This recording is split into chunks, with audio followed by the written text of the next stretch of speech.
Hi there, welcome back.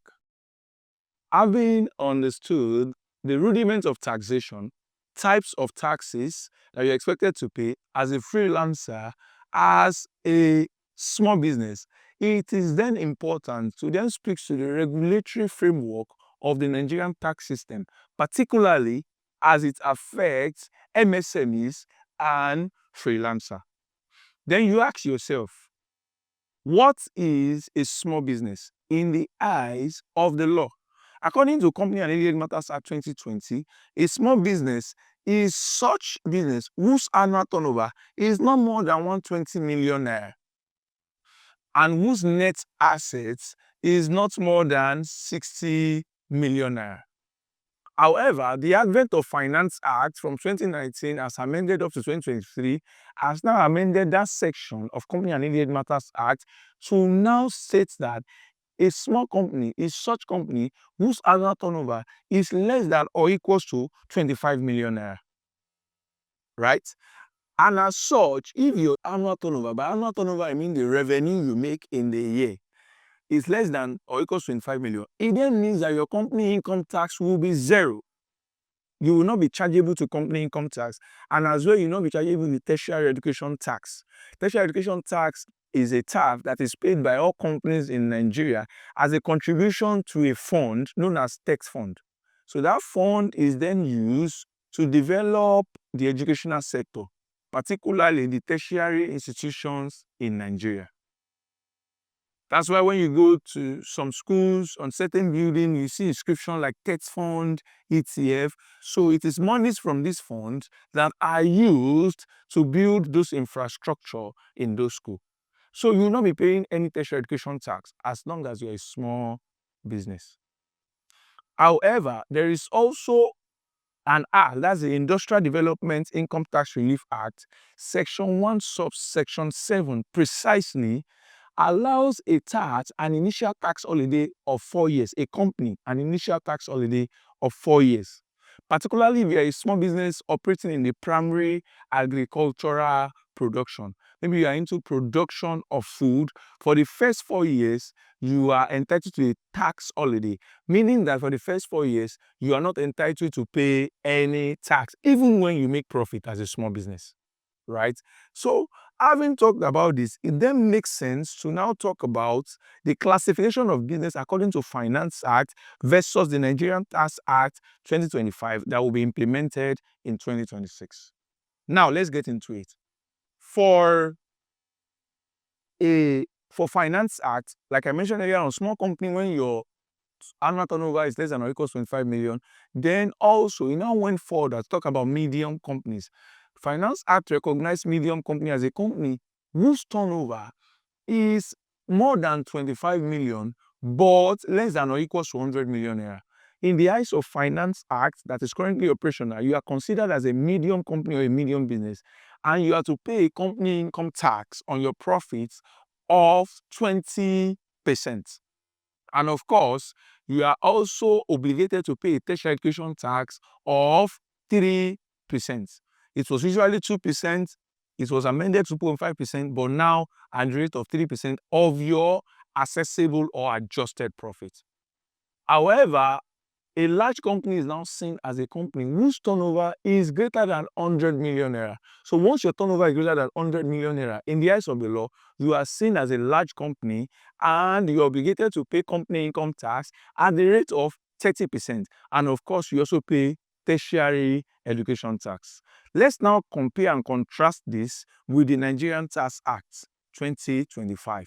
The Nigerian Tax Act 2025 have now also amended that section of Finance Act because the motive of the Nigerian Tax Act 2025 is to harmonize all fragmented Nigerian tax law into a single document, right? And one of the things it has done is that it has redefined the definition of a small company.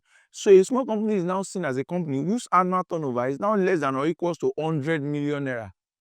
What initially Finance Act usually see as a medium company now is now a small company by the time this Nigerian Tax Act 2025 is implemented. And of course, your total fixed asset is now less than or equals to 250 million naira. Once your total fixed asset is less than or equal to 250 million naira, you are also a small company. And as a small company, as expected, the Nigerian Tax Act is saying you are not paying any tax at all. Your tax will be nil. And of course, your development levy will be nil. Development levy was introduced in the Nigerian Tax Act 2025 to replace about 2 or 3 other taxes that companies pay. One of them is Tertiary Education Tax, one of them is Nigerian Industrial Development Levy. All of this has been harmonized into a single tax known as development levy. So it was at the development levy, which is to be paid at the rate of 4%. But as a small company, you are also exempted from paying development levy and even capital gains tax. You then ask yourself, as a small company, as an MSME that has registered your business, how do you file your return with CAC, that's Corporate Affairs Commission, an agency of government in Nigeria that is in charge of the incorporation, winding up, and registration of companies in Nigeria. So Section 417 to 424 of Company and Related Matters Act 2020 is very clear on how to file with the Corporate Affairs Commission. Why is this important? The fact that you are not paying company income tax, I need to stress this, does not equate not filing return with the relevant tax authority or with CAC. You must always file your return. What should your return contain? Number one, you complete the standardized form online on the CAC website. And of course, on the FRS end, there is something we call Tax Pro Max. It is a software that has been developed by the FRS that can make you just input your details online and automatically you are able to also file on Tax Pro Max. Your tax liability is also calculated automatically amongst other things. So you need to complete that standardized form online, which will contain information about your company, your incorporation details, amongst other things. And also, when you have submitted the form online, the requirement you now need to file is the form you have filled online alongside with the certified copy of your financial statement. If you are a small company, you are not required or mandated by law to audit your financials. So just your financial statements will be fine. And of course, you also pay your filing fee. There will be payment of filing fee, which can vary based on your company size and type. Then of course, you pay filing fee for business name. If it's just business name, filing fee is 3,000 naira. And in case you did not file on time, you pay a penalty for late filing for 3,000 naira. For small company, you pay 5,000 naira for filing fee, and penalty fee will be 5,000 naira as well in case you don't file early. You then ask yourself, what are now the penalties proper for failure to file returns with CAC or with FRS? Like we mentioned, for CAC, one of the penalty that may be slammed at you is the expiration of your registration with CAC, meaning that your business name will be termed inactive, right? And eventually, if you fail to also file, your business can be deregistered. So to avoid that, you must make sure you file with the Corporate Affairs Commission. Then, with the relevant tax authority, in this case FRS, you also need to file. If you fail to file, you will pay a penalty of 25,000 for first month of default and 5,000 naira for subsequent month default persists.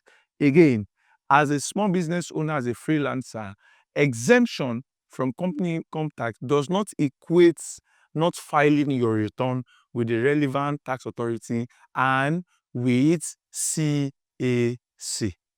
So in this module, you have been able to learn the rudiments of taxation, the Nigerian Tax Act, and how it affects businesses in Nigeria, small business owner, freelancer, the type of tax you should be familiar with, as well as the penalty for late filing of return. We've also went further to discuss the provision of the Nigerian Tax Act 2025 as it applies to MSMEs. Thank you very much.